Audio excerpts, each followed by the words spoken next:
Yo, mic check, 1, 2. Coach JT in the building, what it do? 94 feet, that's the space we own. From baseline to baseline, make it known. Dribble the beat, pass the rhyme. Got that hardwood flow, transcended space and time. Swish, nothing but net. Word to Reggie Miller, these other podcasts, they just fill up. We elevate, never hate. Dropping knowledge, seal your fate. 94 feet, that's the court, that's the pod. Talking hoops, ain't no facade. 94 feet, hit a bounce, hit a swish. This that podcast, granting every wish. From the jump ball to the final buzzer. Analyzing plays like a lyrical puzzler. What up, what up, what up? Welcome to another episode of 94 Feet with Coach JT. As always, do me a favor, hit the subscribe button, like, hit the website, 94feetwithcoachjt.com. Appreciate y'all support. Hey, this one of these hoodies right now been going crazy, man. I appreciate you, man. Tap in, get you one of these custom logo hoodies. They is on fire right now. Crew necks or hoodies for the young ones or for the adults, man, because it's cold out here in the city. Hey, let me get to this intro. All right, man. My guest today, his name is Aaron Lee. He brings creative. He's a creative mover, shaker. He's definitely a fan of these athletics going on in the city as well. He's got one of the dopest songs out in the 916 Sac Town right now, man. Shout out to Mr. Aaron Lee for just stopping in, but also, man, spend some time at the Sac State game, chop it up, talking business, talking life, talking collab, talking podcast, man. Aaron Lee, what's up, man? How you doing? Man, I'm doing good. That was awesome. Man, I appreciate you stopping in, bro. Before we get into all the music, though, man, let's do a little background about yourself, man. Who you are, where you from, because, again, the song, as we'll get to later, is crazy. Taking over the city. I see you doing concerts coming out. Yeah. They screaming. That vibe is wild. But before the music, let's learn about you a little bit, man. Where you from, how you get into the music world, stuff like that. Okay, so originally I was born in San Jose. Okay. I'm the first generation born in my family in America. My parents are immigrants from Vietnam.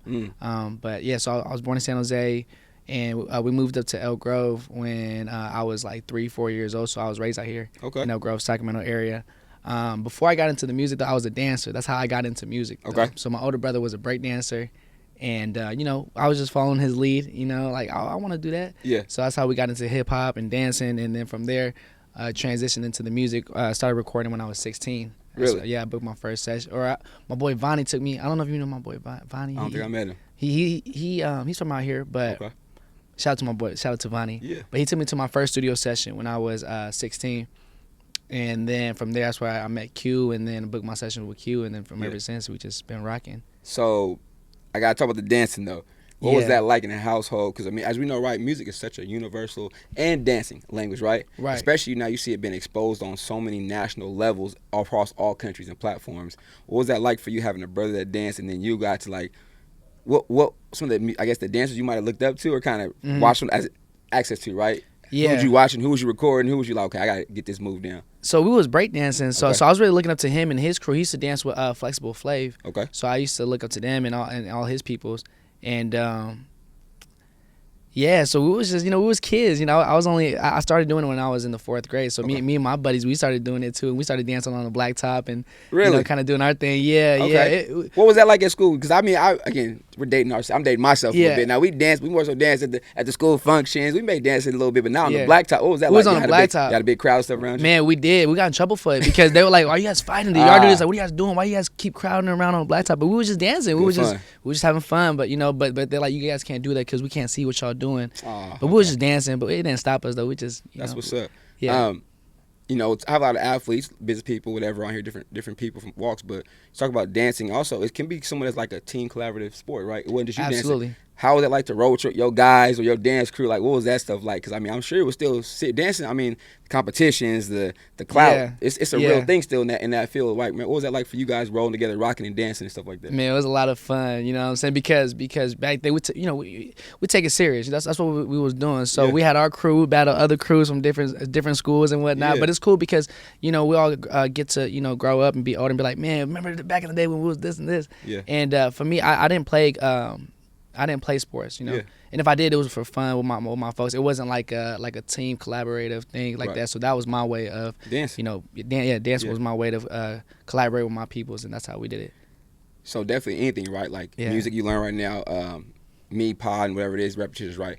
How much dance would you say you was doing though? Like you say reps, right? How many hours you really putting in? Was that something you did every day as a youngster, like a couple hours? Day. Right. Every day. That's what gave me my identity in a sense, because we was, we was the cool kids for that. Yeah. You know, anybody was doing it, so we was setting trends. You know, doing it. That's know? big. Yeah. Positive. Absolutely. Staying out the way. Absolutely. You know, it kept us out of trouble. And then transitioning from doing it in elementary school to middle school and high school. You know, I was on the dance team in high school and stuff like that.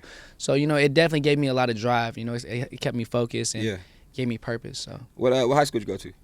So I went to Pleasant Grove High School, and then I graduated from Elk Grove High School. Elk Grove. Yeah. Okay. Yeah. So during that time, man, and again, right now, people, sports and actually the dance world, how much you said it kept you grounded, but then also, what about the levels of competition you had to go to? Because I would say middle school, high school, you had to step it up. Then you're on a team. What was that like? Yeah. I'm not gonna lie. I feel like I had it kind of good. Because, you know, my brother was with the legendary crew. You got a cheat code? So, yeah, he was with a legendary crew. So I felt like, you know, and they was coming to our house to practice. They was coming to my mom's house to practice. So we had all the, you know what I'm saying, all the legendary people. And even when they would host events, we would have people from overseas and Italy, you know, Korea, really? Japan. They'd come stay with us. We'd house them. And so I was just soaking a lot of knowledge from them and a lot of the training and stuff. So it was a lot of just hard work, dedication. That's you know. dope. Yeah. How do you feel now to see the dance world get as much exposure now, knowing that you did that for years prior to this big boom in the last couple of years with exposure? How does it make you feel as a dancer, somebody who contributes to that culture? I love it. You know, I think that you know, it didn't start with me. You know, I'm just glad to be able to have a little piece in it. You know, but kept I definitely pushing it though. Yeah, gotta get back to it though. Gotta get back to it. You say at 16, man, even before you signed or got in studio with anybody, where did the idea come from? Like, man, I want to sing a little something, or I want to create something. I want to create something besides not dancing, not with vocals and sounds like that. Where did that come from? I feel like music was always a part of me. You know what I'm saying? Like my grandfather, he was a musician. He played a lot of instruments. So I remember just being a young kid and just sitting outside his room or sitting with him inside his room, and he'd just be playing. And I remember back then, I remember vividly, he'd be locked in though. So sometimes he'd be in his room by himself, door closed. But he used to have like, you know, the metronome, but he'd be tapping it with his foot. And I didn't realize what it was till now, like looking back now. So I remember just sitting outside, like listening to him tap it all day, just tapping. But so my grandfather was a musician. You know, we Vietnamese, so we do karaoke at all the parties. You know, my mom singing in the church choir, my aunties. You know what I'm saying? So music was always embedded in me. But I didn't think that I didn't know I could sing like that. You know, but my buddy was at my house, so we was. So I grew up with these boys. They're called the Gardner brothers. So me and my brothers were the Lee brothers and the Gardner brothers. We all grew up together, you know, and we all kind of just been brothers, you know. And so my boy Evan was at the crib. I was just sitting on my laptop, just on YouTube. I forgot what song I was singing, but I was just singing along to some song. Evan was like, "Hey, you actually sound pretty good." I was like, "For real?" He's like, "Yeah, you got a voice on you." So after he believed in me, I was like, "Fuck, I'm gonna just run with it." So after that, I just dove into it and just started practicing every day. And you know, I was annoying with it. I remember one time I was in middle school when I was singing, and then some girl was like, "We get it, you singing, we get it." She's like, "All right, we heard you, I was just like, yeah, I was but like, you had to do it. I just gotta do it. Perfecting your craft. Put Yeah, the hours in. Yeah. So at what point though did you realize or try to take a leap or invest in yourself, or did somebody invest in you to push you to do like, okay, now let's get something in a studio, or let's try a little something, let's level up a little bit? Who presented the opportunity, or how'd you make that next move? I would say my brother Vonnie was the one that kind of pushed me to it, because we was at this event, and you know, Vonnie was a little bit older than me. He was 3 years older than me, so he's my older brother's age. Okay. And you know, I grew up with them. I grew up with my older brother and his boys, so I grew up kind of faster than my people my age. But he did music as well. And he used to dance, do music as well. And so he was going to the studio one day and was like, "Aaron, you know, like, let me just take you to the studio. Just come rock with me." Fire. And so he took me to Prop Studio, and that's where I met my boy Jalen. He used to go by Band Boy. And then I think Vonnie and Jalen had a song, and then I kind of just sat there, and then they had me throw in some vocals. But that's what kind of initially sparked it, was him taking me to the studio, kind of giving me the opportunity to be there. That bridge to walk over, yeah, man. That yeah. plug. What was that first initial time like in that booth for recording? Was it super nervous or comfortable, or you just went and knocked it out? What was that like? Nah, I was nervous. You know, it's a whole different ball game, you know, because I did do, before I was recording in the studio, I did do like the talent shows and stuff like that. But that's different though, you know, when you performing live and being in the studio, it's totally two different types of I guess you could say like vocal ability. You know, how to differentiate. Yeah. And how to control your vocals. So it was a big learning curve for me, especially when I went to Q. When I got to Q, when I booked my first session with Q, it was like a 3-hour session. I thought I was gonna knock out a whole song. We didn't even get the song done. We just did the Right. Yeah, it was a lot. It was a lot. That's definitely dope, man. Yeah. Going through that process, bro. Like again, seeing I was dancing first. Love music still. Now I'm doing the music thing now. When or if did you start making like the goals for yourself? Okay, now I want to get on this stage. Now I want to, because I've seen over the last year, this last year for sure, concerts you out there. So I'm like, man, it's moving, bro. I'm seeing like crowds. And I'm like, oh, he's doing it before he met initially. And I was already seeing. I was like, okay, he's rocking, but also you putting on for the city too, man. But yes, sir. What point do you like, or did somebody say, all right, let's take this to something else? I think it all started at a young age. Even elementary school, I knew I wanted to be in front of the crowd. I knew I knew I wanted to be an entertainer, you know? So it all started since the dancing days. Okay. But once I started doing music and getting into it, then I'm like, okay, I really want to take it to the next level. Like I remember my senior year in high school, you know, my teacher asked us to write down our goals, and I said one day I want to do Madison Square Garden, you know, with Chris Brown or something like that. I remember something about Madison Square Garden. So, you know, I always had that drive to take it to the next level and be that one, you know. Spoke it up. But you know, I've been in the game for 10 years, right? Been recording for 10 years, but I thought I was gonna get it way sooner. We all do, right? We all do. Right. But I never gave up, and I just keep going. And I think that the goals, they're still the same, but they're still a little different now. You know what I mean? Like it's okay if I'm not the one, but if I'm one of the ones, then that'll be cool. Well you said. know? Yeah, so. Man. How's it make you feel, bro, to come out to the stage? I'm not sure what concert. I know you have a couple on the IG. It was probably some concert. Might have been here in Sac, but still, like, to see people knowing your song, or the ladies, the song come on, they sing it with you, they vibing with you, bro. That crowd control. It's just a different vibe internally, but also for you to watch that and be received, man. What's that feeling like, knowing my 10 years of this put in, now I'm out here getting it back? How was that like? Man, it's a nice, it's a good feeling. You know, I'm very, very humbled and very, like, what would we say, like, very grateful, you know, especially really for my mom, you know what I mean? Because growing up, Vietnamese-American, Asian-American, like, she's like, what are you doing trying to be an artist? Like, go to college, get a good job, you know, because she came from Vietnam, you know? So that's her way of the American dream, right? So now, like, 10 years later, when she finally seen it, like, all right, Aaron, like, we've seen what you're doing, like, keep it up, you know, like I'm proud of you. So that's really shout out to mom. Yeah, big shout out to my mom. Shout out to love you, mom. Man. Shout out to mom. But yeah, definitely put her through a lot. Hey, it's all right, but I think I know, right? Being boy, mom, so it's the same thing, man. We want to be able to provide for them, make them feel comfortable. We want them to be proud of us at the end of the day. Right. Yeah. Even though I know she might thought your path may have been different. Shout out to her for saying, you know, my son is out here creating his lane, but also she can tell you passionate about it. They gonna support us if we lose. If we win or lose, now we'll know that. They gonna keep have our back. So that's what's up, man. Absolutely. Man, what projects you got going on now? What you working on? If you can share anything, man. Like, we definitely gotta see. I know the streets going to hear, see what's next, what's to come, man. What you got going? So right now, I mean, for the rest of the year, I got a bunch of shows that I got to prepare for. So really, it's a lot of rehearsing right now. Okay. But always in the studio trying to, you know, get the next. Not chase the next hit, but always just building the catalog. Because Sac Town, you know, and a lot of my songs, those are songs that's been in the vault for many years. I was gonna ask that question. I've heard different musicians. You've already had it, but So was that song Sac Town? Had that already been released before it came? You know, this go around, or no? You just had it sitting on it. I was just sitting on it. It was just sitting in the vault, honestly, and timing.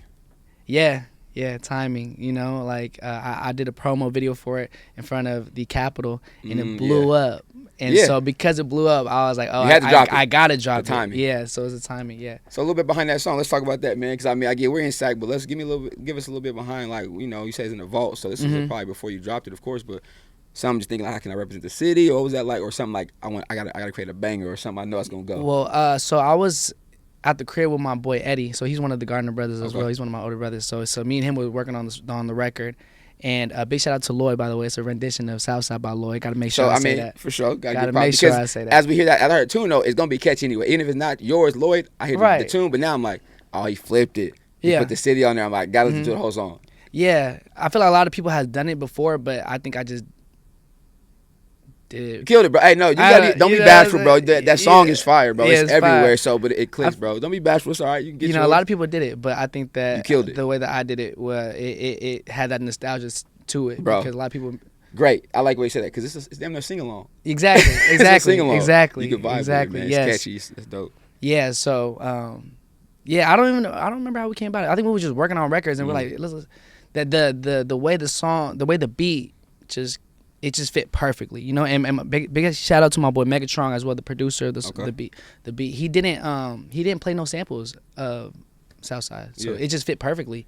It does, man. It's a well put together song, man. Again, like I said, nostalgia is a great word. Thank you can sing along with it, you can ride to it, and it's Right. Sacramento, so you really just like Southside. Okay, well, I'm a Southside native too, though. Sacramento, so I'm like, oh, this is even fire. Like, this is home, bro. The accomplishment of the song, though, internally, for yourself and your family, what's that like right now? Oh man, it catapulted my career. Dope. For sure. You know, it gave me a lot of amazing opportunities that I always knew I was gonna be able to get. You know what I'm saying? But it definitely showed me that like your beliefs and everything that you thought back then is achievable. You know, like we was able to do Rolling Loud, which is like the #1 hip hop festival. So that might have been ones I seen you on when the crowd was already crazy, and I was like, oh, bro, on the big stage. Yeah, that was amazing. That was a great opportunity. You know, by the grace of God. So big shout out to God for that. And like it definitely helped me locally as well. You know. So yeah, that song is just it allowed me to go on Good Day Sacramento, Fox 40. You know, we did concerts in the park. Yeah. So it opened up a lot of doors for me this year, for sure. Too, yeah, so, right. Yeah. Well, outside of that though, too, man, we all like the highlights. We like the dope stuff. But I'm sure you got some couple struggle moments or couple failures. You got it because we see we put out there we want people to see. Of course, the successful sale on the social media platform. However, it's the failures that really got you. Yeah, absolutely. Talk a little about a couple things, maybe if it's a couple rough times or a couple tracks that, man, that track didn't go through. Man, so many trial and error, you know what I mean? To this day, I'm going to still figure it out. I'm still working on it, you know what I mean? Because you know, I feel like with social media now, everybody's attention span is so short. So one thing might stick for this year, but what we got next year, you know what I'm saying? You can't I can't hold on to this so much. I'm like, we got to keep it going. We got to keep it pushing. But, you know, like I said, been doing it for 10 years. You know, after high school, I didn't go to college. I took a year off, just worked in a restaurant, and every dollar that I had, or from 16, every dollar that I had, I used to work at a car wash. That was my first job. So every paycheck, it would go straight into the music. Investing in myself. So I never really had a savings like that growing up. You know what I mean? From my my late teens to my early 20s, just investing in myself, trying to figure it out. You know. Even like into my early 20s, you know, like, okay, I can't work at the restaurant. I got to go do this other job. So I started becoming an electrician, doing residential electrician work just to get a little more money in my pocket to invest in myself. That didn't work out. Tried to join the union for local, you know, the local 340, the electrical union. That didn't work out because, you know, I just kept doubling back. Yeah. Ended up going to school for 2 years, got my associates. Now I went to Sac. I got to Sac State this semester, but I got so busy I had to put that on pause. You know what I mean? So it's just like steps, though. Yeah, it's just steps. You know, and you know, just never giving up. You know, I was gonna say too. A shout out to you personally, though, for being consistent, right? Yeah. Even though it shift around, you're still continuing something, right? Because the easiest thing to do is for anybody is to quit. Right. If you quit, yeah, we not sitting here. Exactly. If you quit, we not at Sac State chopping it up at the football game, right? Having conversations, all that stuff like that, man. So shout out to you for doing that as well. Man, so, thank you. That's a big kudos for you, but I can tell there's more to come. Right, absolutely. You got some more in the vault. Absolutely, there's a lot more to come. I feel like, you know, even like I haven't even been hit up by no major labels or anything yet. I never even had a manager like that, you know. So I'm still independent, still on the independent grind. Yeah. Still figuring it out in a sense. So yeah, it's just been a long journey, but I know that there's still so much more to go, you know. So I just try to keep my head down and just continue to work, and it's gonna happen, you know. Yeah, man. So you got now. This is your time. Look into that camera. Let them know where they can find you, man. Get the socials. If they want to buy music, all that, you gotta let them know where they can find you, bro. Man, you can find me on all platforms. Instagram at the official Aaron Lee. That's Aaron with 2 A's, Lee with 1 E. Apple Music, Spotify, you know, Tidal, Amazon Music, whatever you guys use. YouTube, it's just Aaron Lee, Aaron Aaron, last name Lee Lee. So yeah, that's where you can find me. Yeah. So Aaron, into all my shows though, I got all my guests right in basketball. The triple threat is the dribble, pass, and shoot. But I ask my guests, give me your personal triple threat. Like 3 things, man, when they see A-League come around, what can they like, okay, he's hang your hat on like, oh, he's this type, whatever, or he moves this kind of way, how you carry yourself. Give me 3 things personally from you that you like, nah, when they see me, they gonna know this is how I come, this is how I show myself, this is how I show up. Your personal triple threat. My personal triple threat? Man, that's a good question. I didn't even think about that. Yes, sir. That's why I like to say. That's why I like to get them think about it. Yes, sir. So when I step, how am I coming, or how people perceive me? Either one. I want how you come. Like what they gonna see. Like when you come to the room. Oh, Aaron is this. Aaron does that. Oh, he gonna put it on the show. Aaron gonna be. Right. You know. Yeah. Give me something like that. When I put on a show, I give it my all. Whether it's 100 people in the crowd, a couple thousand, 10 people in the crowd, I give it my best. Facts.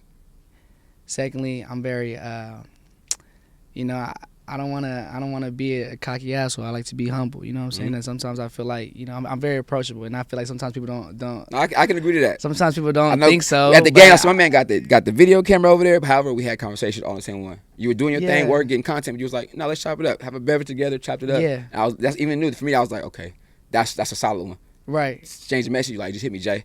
Okay, cool. For sure. It was definitely unique and authentic for sure. Yes, sir. I appreciate that. I can vouch for that for sure. Yes, sir. I appreciate that. Yes, and I think the last thing would just be, I